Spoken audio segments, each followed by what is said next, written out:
Fala galera, tudo bem? Sejam muito bem-vindos aos nossos estudos da Lei 11.350. E agora eu vou dar um recado bastante importante para você que está aqui nessa parte, tá? É o seguinte, os vídeos anteriores, eles dão para você uma quantidade enorme de informações para que você consiga ser aprovado numa prova. Digamos que a maior parte das questões cai em relação ao que a gente aprendeu nos vídeos anteriores. Agora só que é o seguinte, este vídeo, a partir desse em diante, é para os mais fortes. É aqueles que querem serem aprovados sem ter medo de errar questão, sem ter medo de entender aquelas miúças que vai fazer a diferença de um ponto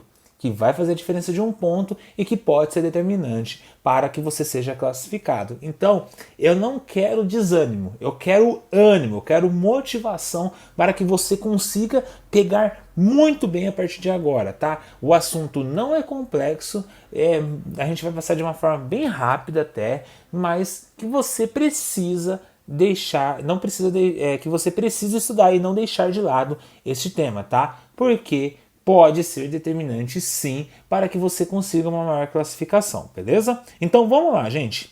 Artigo 8º.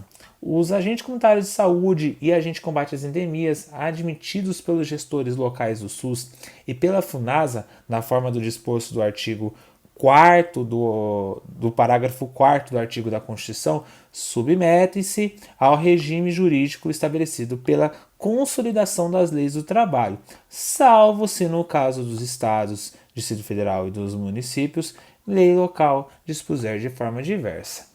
Então, é o seguinte, a regra geral é que a pessoa seja CLT, tá? Então, não é frescura, não é fraude do gestor colocar um edital escrito processo seletivo público em vez de concurso. Não, porque isso está na Constituição, isso está na Lei 11.350, ele está cumprindo o que está dentro dessas regras. E mais, dentro do artigo 8º está falando regra geral CLT. Mas, se o município quiser que seja servidor público concursado, pode. Existe essa exceção, beleza? Se lei local dispuser de modo diverso, beleza? Vamos lá. Continuando, artigo 9º. A contratação de ACS e ACE deverá ser precedida de processo seletivo público, de prova ou de provas e títulos, de acordo com a natureza e a complexidade de suas atribuições e requisitos específicos para o exercício da atividade, que atendam aos princípios da legalidade, impessoalidade, moralidade, publicidade e eficiência. Aqui é o famigerado LIMP, que são os princípios da administração pública: legalidade, impessoalidade, moralidade, publicidade e eficiência. Seguinte, eu falei para você anteriormente de que tem que ser a Constituição determina que seja processo seletivo público. Agora o artigo 9º está colocando aqui para você, olha, tem que ser processo seletivo.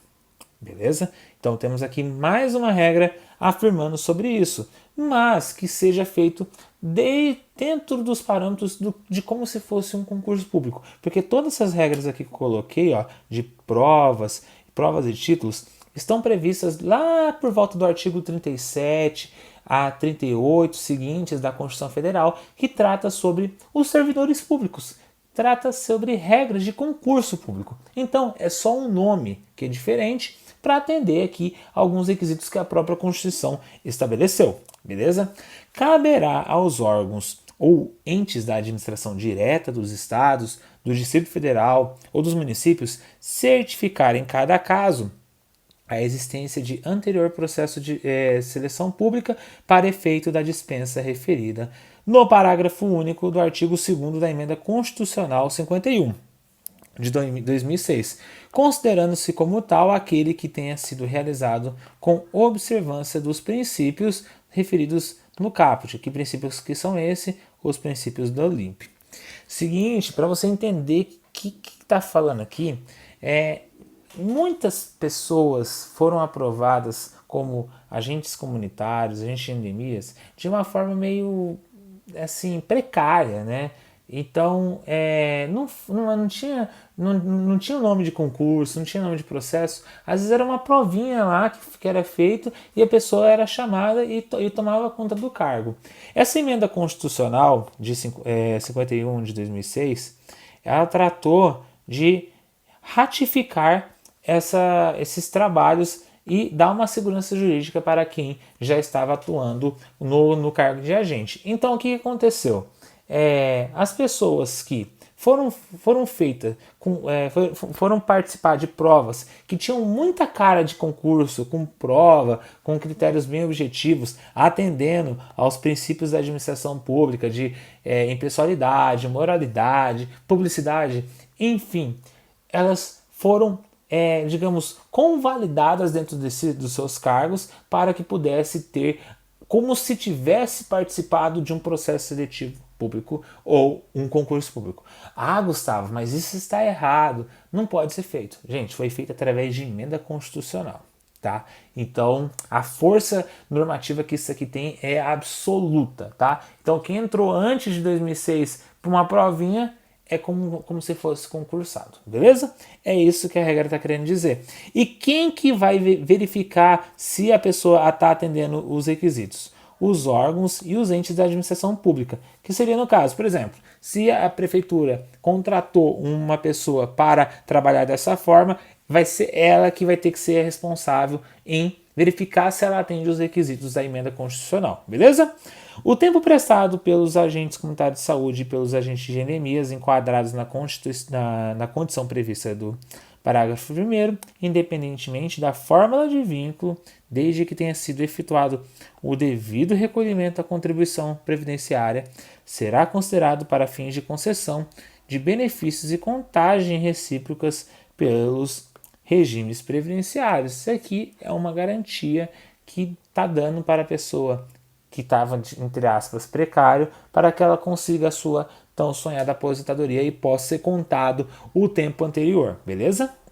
Artigo 9º. O piso salarial profissional nacional é o valor abaixo do qual a União, os Estados, o Distrito Federal e os municípios não poderão fixar o vencimento inicial das carreiras dos ACS e ACEs para jornadas de 40 horas semanais. E aqui temos as informações desde 2019, 2020 e 2021. Gente, isso aqui não vale mais, tá? Esses valores aqui, elas estão com uma eficácia suspensa, podemos assim dizer. Ela está em vigor se cobrar a literalidade da Lei 11.350 do que está disposto, você pode até decorar. Acho muito improvável isso cair em prova, mas tem legislador, tem cara da banca que é meio louco, né? E ele pode cobrar. Ah, de acordo com a Lei 11.350, qual que era o piso salarial de 2019? 1.250, tá? Mas essa regra, ela não está valendo mais. Mas por quê? Ela foi revogada, Gustavo? Não, ela não foi revogada, ela está em vigente. Só que entre uma batalha de Constituição Federal contra a Lei 11.350, quem que vocês acham que ganha mais?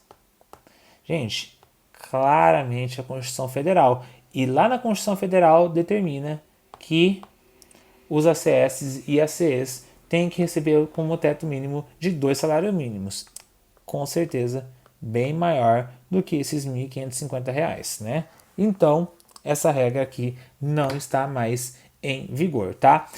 Mas o que está em vigor aqui, que tem que ser observado pelos municípios, é que a jornada de trabalho tem que permanecer em 40 horas, tá bom? Se o seu município não diminuir a jornada dos ACS e ACEs, é porque tem uma previsão legal para que determina que seja essa carga horária para os dois cargos, beleza? A jornada de trabalho de 40 horas semanais exigida para a garantia do piso salarial previsto nessa lei será integralmente dedicada às ações e aos serviços de promoção da saúde, de vigilância epidemiológica e ambiental e de combate às endemias em prol das famílias e das comunidades assistidas no âmbito do respectivo território de atuação e assegurará ao ACS e ACE participação nas atividades de planejamento, avaliação de ações, de detalhamento das atividades, de registro de dados e de reuniões da equipe. É como se o legislador falasse assim: olha, para de chorar, que isso aqui é para benefício próprio da população. E se você acha que tem tempo demais, tem muita coisa aqui que você pode aprender e que pode ajudar a desenvolver nesse tempo de período. É como se o legislador entendesse que a reclamação de alguns, beleza? Então tem que ser 40 horas, beleza? Essa norma está plenamente em vigor, tá? O exercício de trabalho de forma habitual e permanente em condições insalubres, acima dos limites de tolerância estabelecidos pelo órgão competente do Poder Executivo Federal, assegura aos agentes de que trata essa lei a percepção de adicional insalubridade. Seguinte, nem vou ler essa parte aqui, que se você ler, pode ler, mas a própria Constituição Federal já mudou isso também e já determinou o pagamento, independentemente se tem condições ou não, o pagamento de adicional insalubridade, tá? Agora, quem vai determinar a porcentagem vai ser cada ente federativo de acordo com a sua realidade e de acordo com a demanda que está inserido, mas o mínimo para adicional insalubridade já deve ser garantido, tá bom? Parágrafo 4º, as condições climáticas da área geográfica de atuação serão consideradas na definição do horário para cumprimento da jornada de trabalho. Gente, isso aqui é só entendendo como que cada área pode ser trabalhada de uma forma específica para aquela área, né? Entender aí as necessidades locais. Aí o artigo 5º, né, o piso salarial de que trata o parágrafo 1º deste artigo será reajustado anualmente 1º de janeiro a partir de 2022. Essa norma não vale mais porque é a atualização do salário mínimo. Atualizou o salário mínimo, os entes federativos fazem a sua atualização de uma forma aí procedimental, rigorosa, né, que é exigida em lei, e atualiza o salário conforme a localidade, beleza? Gente, temos muita coisa ainda para aprender, tá? Tem bastante coisa interessante, bastante direito aqui que vale a pena ser falado. Então, fique comigo nos próximos vídeos que eu tenho certeza que você vai gostar. Muito obrigado pela atenção, até mais, tchau, tchau!